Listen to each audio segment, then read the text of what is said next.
জাতীয় নাগরিক পার্টির শুরুটা ছিল জাঁকজমক আড়ম্বরপূর্ণ। অবশ্য সেটাই তো হওয়ার কথা। স্বৈরাচার শেখ হাসিনার ১৬ বছরের রাজত্বের ইতি ঘটেছে যাদের হাতে, সেই শিক্ষার্থীদের নতুন দল বলে কথা। আত্মপ্রকাশের দিন সংসদ ভবনের সামনে লাখ লাখ মানুষ, বাহারি আয়োজন, 5 স্টার হোটেল ইফতার পার্টি, বিশাল সমাবেশ, নেতাদের শোডাউন।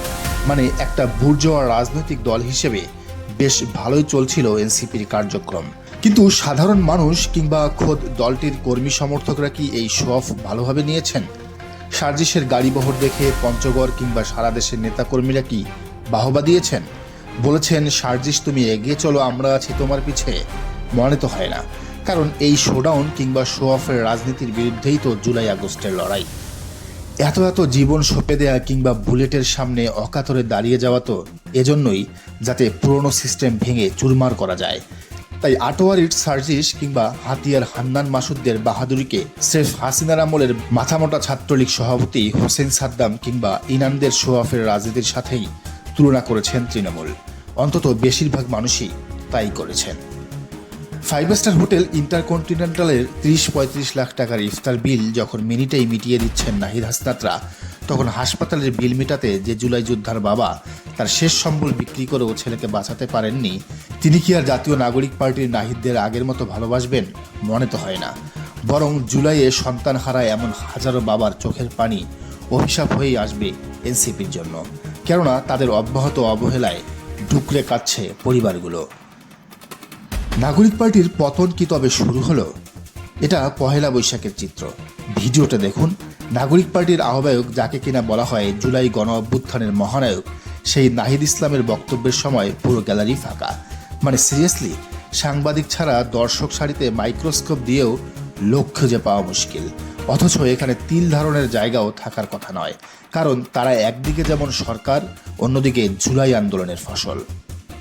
নতুন রাজনৈতিক দলটি জন্মের পর যখন মানুষের মনে জায়গা করে নেয়ার কথা, তখন তারা অন্যের জায়গা দখলে ব্যস্ত। কেউ চাঁদাবাজি করে ধরা খাচ্ছে, কেউ বা ডাকাতি, কেউ বা আবার মেরে দিচ্ছে জুলাইয়ের শহীদদের বরাদ্দকৃত টাকা। মানে চিন্তা করা যায়। তবে নাগরিক পার্টির সবচেয়ে বড় ব্যর্থতা কি জানেন? সমন্বয়হীনতা। আমার না, এ কথা বিদেশি গণমাধ্যম ব্লুমবার্গের এক সাংবাদিক নাজমুল হাসান, যিনি কিনা জুলাই আন্দোলনের সমন্বয়কদের গ্রেফতার এড়াতে আশ্রয়ের ব্যবস্থা করেছিলেন দূতাবাসে, তিনি লিখেছেন তার প্রিয় দলটির হতাশার কথা। তার লেখায় এটা স্পষ্ট যে নাগরিক পার্টিতে কোনো দলীয় শৃঙ্খলা বলতে কিছু নেই। এখানে প্রত্যেকেই তাদের নিজের ব্র্যান্ডিংয়ে ব্যস্ত, কেউই দলটাকে এগিয়ে নিচ্ছে না। আরেকটা বিষয় হলো, নাহিদ ইসলাম দলের প্রধান হলেও তাকে নিয়ে কোনো হইচই নেই। দলে তার গুরুত্ব কমে যাচ্ছে দিনকে দিন। এদিকে সেনাপ্রধান নিয়ে মন্তব্যের পর সম্ভবত হাসনাত সার্জিসও বেশ চাপে আছেন। ফলে তাদের আর আগের মতো মাঠে শক্তিও দেখা যাচ্ছে না। ভাইরে ভাই, এভাবে কি একটা নতুন দল দাঁড়ায়, যে দল কিনা নেতৃত্ব দিবে গোটা 18 কোটি মানুষের একটা দেশকে?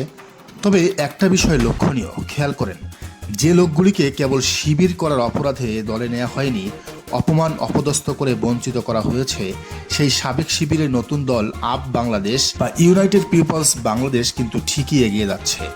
দল গঠনের ঘোষণার পরই সারা দেশে মিটিং করছে তারা। টেকনাফ থেকে তেঁতুলিয়া, রূপসা থেকে পাথুরিয়া, সব জেলা উপজেলায় ছড়িয়ে গেছেন শিবিরের সাবেক নেতারা। প্রতিটি ক্যাম্পাসেই মিটিং সিটিং করছেন জোনায়েদ রিফাতরা। রাজধানীর পল্টনে জামান টাওয়ারের ছাদে বসেই চলছে তাদের কার্যক্রম। কখনো এসি রুমে, কখনো বা ঘাসে বসেই সারছেন সাংগঠনিক কাজ। এক কথায় তারা যেমন এলিট ক্লাসের কাছে যাচ্ছেন, তেমনই যাচ্ছেন শ্রমিক, কৃষক আর দিনমজুরের কাছেও।